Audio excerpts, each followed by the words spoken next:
그래서 성경을 우리가 읽으면서 이런 것들은 참 왜 성경에 기록되어져 있을까? 참 기록되어지지 않았으면 좋겠다라는 생각을 하는 것들도 몇몇 있죠.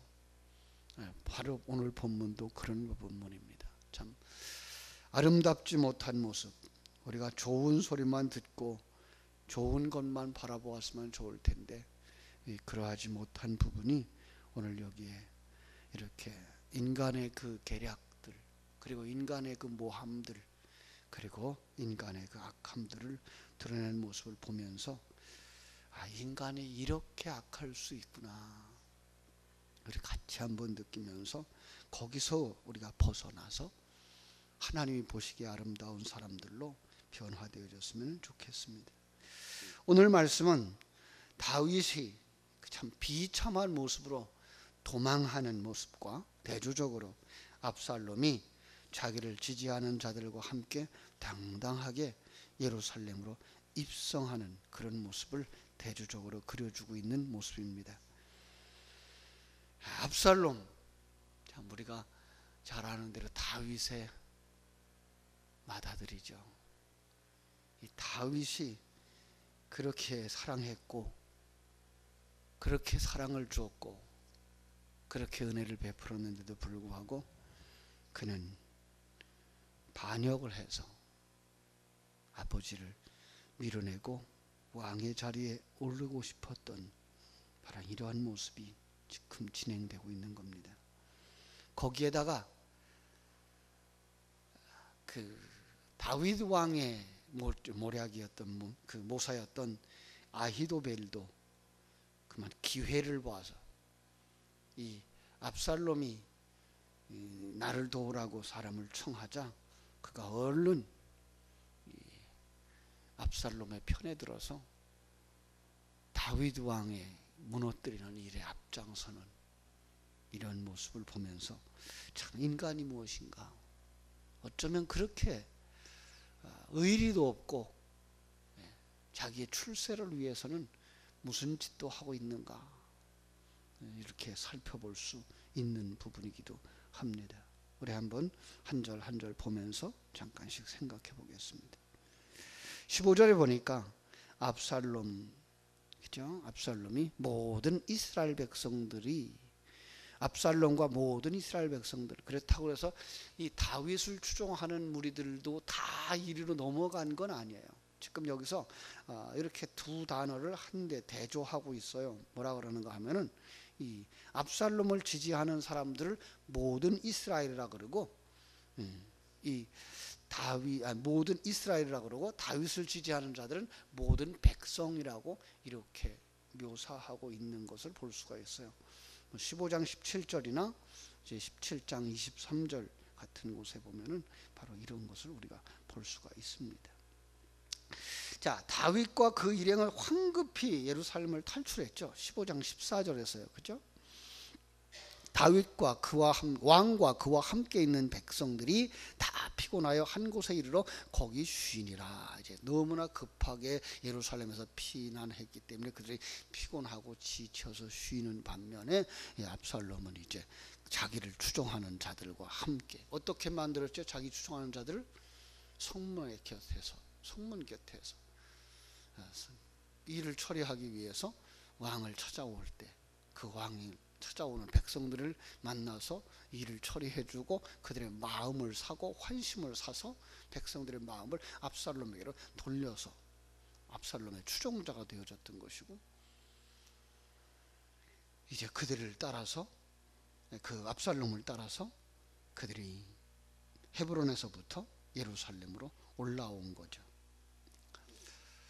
반면에 이 아히도벨은 이제 다윗의 모사였는데, 우리가 15장 12절에서 보았던 것처럼 이 압살롬이 왕좌에 오를 것처럼 보이자 그 교만함과 야심 때문에 아주 명석한 조언자였는데 불구하고 출세를 위해서 압살롬에게로 편들어 먹은 사람이죠. 자, 그런데 거기에 하나님께서 그들의 그 모략을 무너뜨리려고 후세를 끼워 넣습니다. 17절에 나오죠. 압살롬이 후세에게 이르되, 여기 16절부터 나오죠. 다윗의 친구 아렉 사람 후세가 압살롬에게 나아갈 때 그에게 말하기를 왕이여 만세, 왕이여 만세 했다 그랬어요. 후세도 이 아히도벨 버금가는 다윗의 모사였죠. 그런데 다윗의 명을 쫓아서 압살롬에게 이제 거짓 충성을 하는 모습으로 그려지고 있는 것입니다. 그래서 그 압살롬이 그런 것들을 이제 눈치채지 못하도록 여기서 지금 왕을 향하여서 만세를 부르고 있는 모습을 볼 수가 있습니다. 그랬더니 여기에 참 압살롬이 후세를 향해서 뭐라고 말하나 한번 보십시오. 17절. 압살롬이 후세에게 이르되 이것이 네가 친구를 후대하는 것이냐? 네가 어찌하여 네 친구와 함께 가지 않았냐? 여기 친구는 누구죠? 다윗이죠. 네가 다윗 왕과 그렇게 짝하고 다윗 왕의 모사 노릇을 했는데 어떻게 다윗하고 가지 않고 여기 남았냐? 그게 내 친구를 대함이냐? 우리에 이런 말이 있죠. 겨 묻은 개가 똥 묻은 개 나무로 한다고. 자기는 지금 어떤 상태예요? 아버지를 반역한 자예요. 아버지를 반역하죠. 엄청난 죄를 범하는 자가 지금 후세의 모습을 가지고 책 잡으면서 그를 떠보고 있는 말을 우리가 듣게 됩니다. 그랬더니 후세가 아주 지혜롭게 그의 마음에 들도록 환심사게 말합니다. 후세가 압살롬에게 이르되 그렇지 아니하니다. 내가 여호와와 이 백성 모든 이스라엘의 택한 자에게 속하여. 그래서 지금 그 압살롬을 굉장히 축혀주고 있는 거죠. 그러면서 19절 내가 이제 누구를 섬기리까? 그의 아들이 아닙니까? 그의 아들 다윗 왕의 아들이 아닙니까? 라고 말해주죠. 그래서 이제 다윗의 시대는 갔고 왕의 아들의 시대가 왔으니 나라를 위하여 충성하던 사람이라면 마땅히 다윗에게 충성했던 사람들이 이제 당신에게 충성하는 것이 옳지 않겠습니까?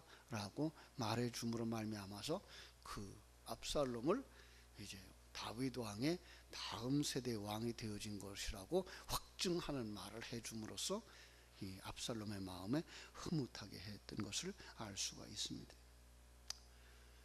그래서 19절 내가 왕의 아버지를 섬긴 것 같이 왕을 섬기겠습니다 라는 말에 그죠? 왕의 계승법상 아주 당연하게 당신이 왕된 겁니다 라고 하는 그 말에 그만 흐뭇해져 가지고 그 후세를 자기 곁에 두고 맙니다.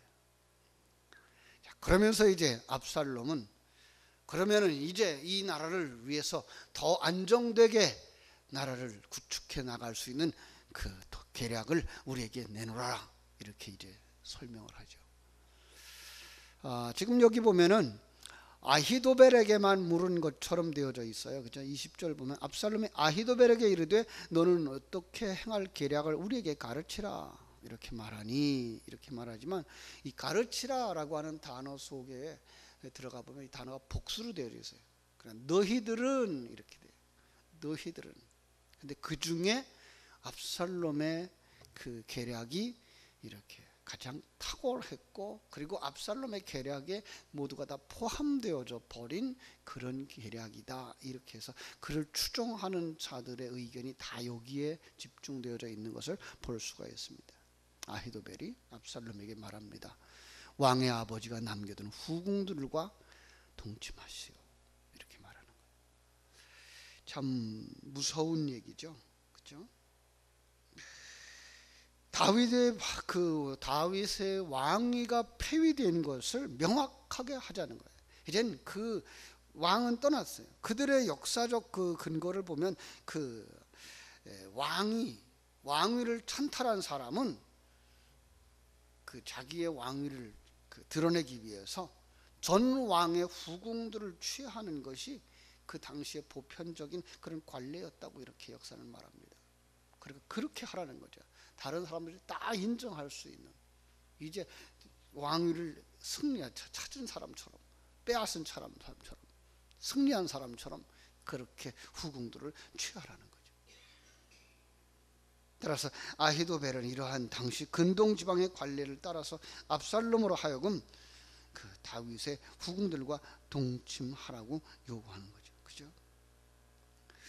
이러한 그 아히도벨의 모략을 가만히 생각해 보면 어떤 면에서 이 다윗과 왕과 이 아들과의 관계를 완전히 끊어놓으려고 하는 이런 모략이었죠. 그런가 하면은 그 압살롬과 함께 반역에 동참한 모든 자들의 우려를 해소시키는 거예요. 그렇지 않으면 압살롬과 다윗 왕이 나중에 다시 화해라도 하는 날에는 이 다윗 왕이 후세에게 속했던 압살롬에게 속했던 자들을 어떻게 두겠어요? 이제 이왕에 압살롬 편에 들었으면 이제 다윗 왕과 압살롬을 완전히 끊어서 그 우려하는 목소리들을 완전히 불식시키자라고 하는 생각을 가졌던 것이죠. 뿐만 아니라 여기 아주 깊은 그리고 감춰진 모략이 있는데 그게 바로 복수입니다. 이 아히도벨이 누군가 하면요, 아히도벨은 밧세바의 할아버지가 된다고요. 이 11장 3절에 가보면 이 밧세바를 누구라 그러는가 하면 엘리압의 딸이라 그래요. 그런데 엘리압은 누군가 하면 바로 아히도벨의 아들이 되거든요. 밧세바를 강탈하고 그녀의 남편인 우리아를 모살했던 다윗 왕에게 개인적으로 원한을 가지고 있었던 아히도벨이라고 보아야 할 것입니다. 그래서 어떻게 하든지 복수하려고 했던 그가 기회가 오자 이런 복수하는 모습을 우리가 볼 수 있고요. 인간적으로 볼 때는 어떤 면에서 그럴 수도 있다라고 이해를 할 수 있는 부분이기도 합니다. 그런데 불구하고 그것은 정말 사악한 괴계가 아닐 수가 없습니다. 다윗은 누가 세운 자입니까? 하나님이 세운 분입니다. 예.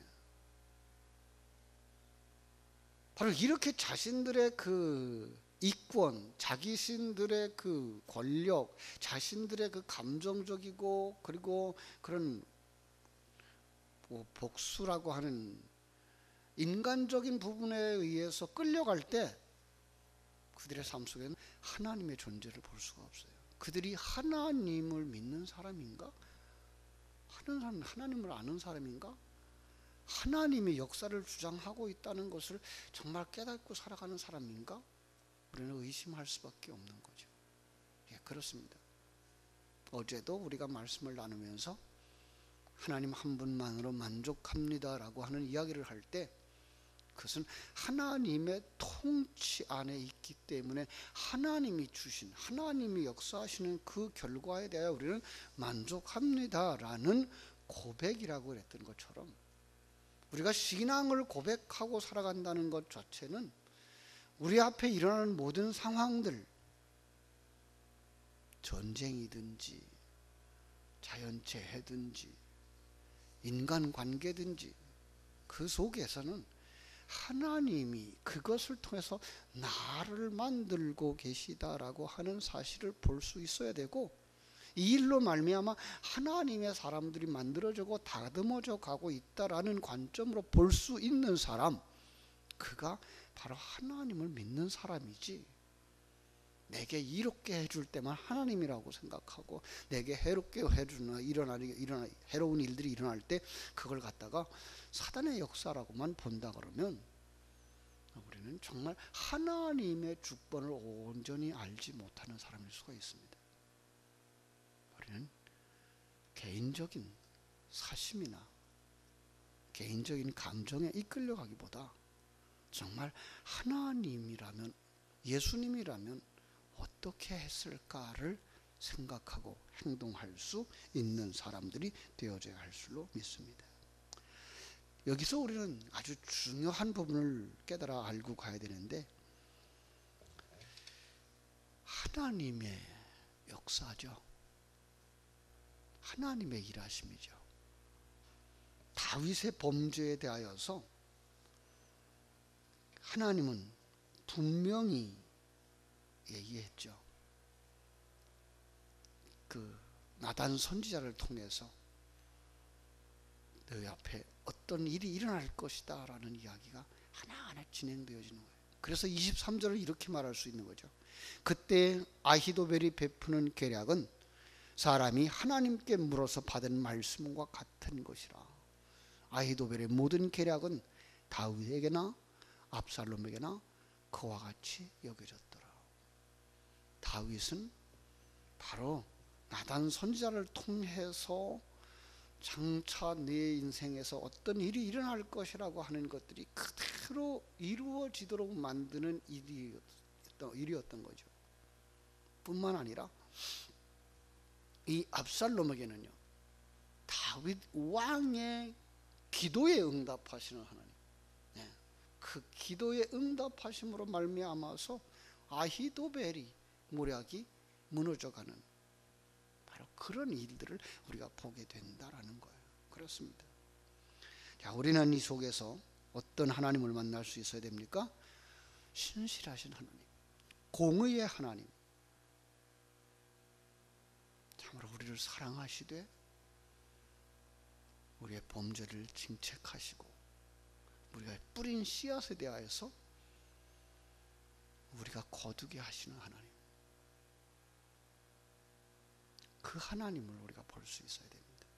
그래서 우리는 매일 매 순간을 정말 씨앗을 뿌리는 마음 가지고 다음 세대를 바라보는 마음 가지고 하나님의 나라를 세워가며 하나님의 사랑으로 완성되어져 가기 위해서 나는 어떻게 씨를 뿌려야 되는가, 어떻게 행동해야 되는가, 우리가 정말 깊이 묵상해야 될 줄로 믿습니다. 더 나아가서 그 하나님은 오늘도 불꽃 같은 눈동자로 우리를 지키시고 보호하시고 우리를 만들어 가신다는 사실을 묵상하면서 오늘도 하나님이 허락하신 모든 상황 속에서 모든 사람들과의 만남 속에서 하나님이 함께 하시지, 하나님은 공의의 하나님이시지, 하나님은 심은 대로 거두게 하시는 하나님이시지 기억하면서 오늘도 아름답고 복된 하루 은혜 가운데 살아가는 여러분 되시기를 주님의 이름으로 축복합니다. 기도하겠습니다. 하나님 우리 아버지,